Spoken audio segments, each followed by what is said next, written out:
MOA AOA, ठीक है। सबसे पहला पॉइंट है ऑब्जेक्टिव।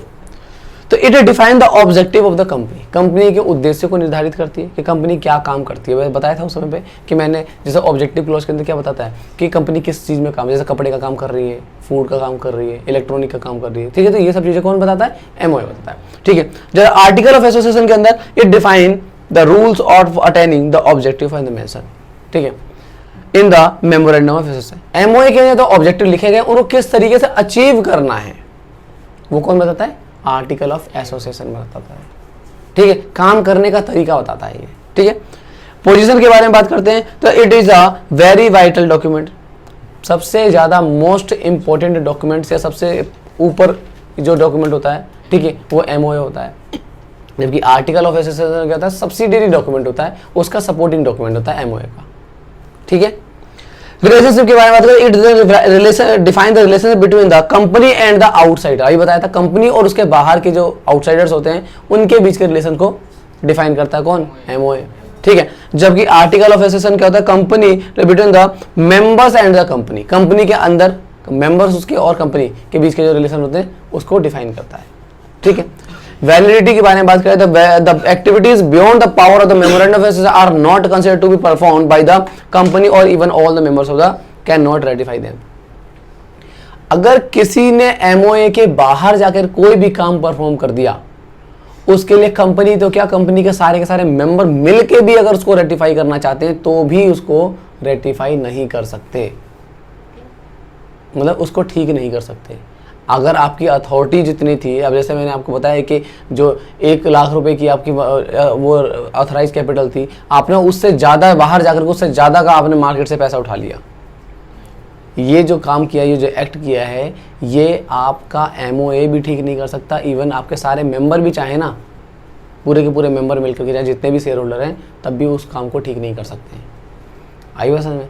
MOA के बाहर जाकर के कोई भी काम ठीक वो सही नहीं किया, सही नहीं माना जाएगा, ठीक है। जबकि activity beyond the power of the article of association are also void, यहाँ पर भी वॉइड है, यहाँ पर भी गलत है, यहाँ पर भी आप आर्टिकल ऑफ एसोसिएशन के बाहर जाकर काम नहीं कर सकते, ठीक है। But there ratification is possible by the members, पर इसके मेंबर्स जो है इसको ठीक कर सकते हैं। समझ में आई बात? ठीक है। यहाँ पर जो लिखा गया है, जैसे मान के लिए मिनिमम सब्सक्रिप्शन जो है उन लोगों ने लिख दिया कि भाई 90% है, ठीक है, पर 80% हो गया, तो आप उसको चेंजेस कर सकते हो उसके अंदर, ठीक है। मेंबर्स चाहे तो आर्टिकल ऑफ एसोसिएशन के जो क्लॉजेज हैं उसको चेंजेस करा करके उसको उस ट्रांजेक्शन को ठीक कर सकते हैं, पर मेमोरेंडम के बाहर जाकर के किया गया काम जो है वो कभी ठीक नहीं किया जा सकता है, ठीक है। नेसेसिटी के बारे में बात करते हैं, it preparation is necessity to get the company registered, company के रजिस्ट्रेशन के लिए MOA का होना बहुत ही ज्यादा जरूरी है, ठीक है।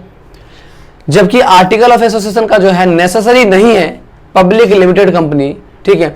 It is absence in its absence the provision of table F apply but is necessary for the private company.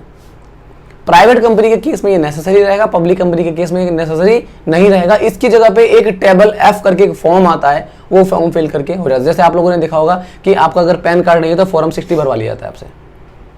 किसी के पास अगर पैन कार्ड नहीं होता है तो क्या करते हैं, फॉर्म 60 पैन कार्ड का एक परफॉर्मा होता है, वो फॉर्म फिल करवा लेते हैं। नेक्स्ट है अल्टरेशन के बारे में बात कर लेते हैं, तो it can not be easily Altered, many matters required approval of court. मतलब मेमोरेंडम ऑफ एसोसिएशन में जो लिख दिया गया आप आगे चल के उसे अल्टर्ड नहीं कर सकते। ज़्यादातर केसेस में क्या होता है कि कोर्ट से परमिशन लेनी पड़ती है आपको अल्टरेशन करने के लिए। अल्टरेशन मतलब समझ में आ रहा है?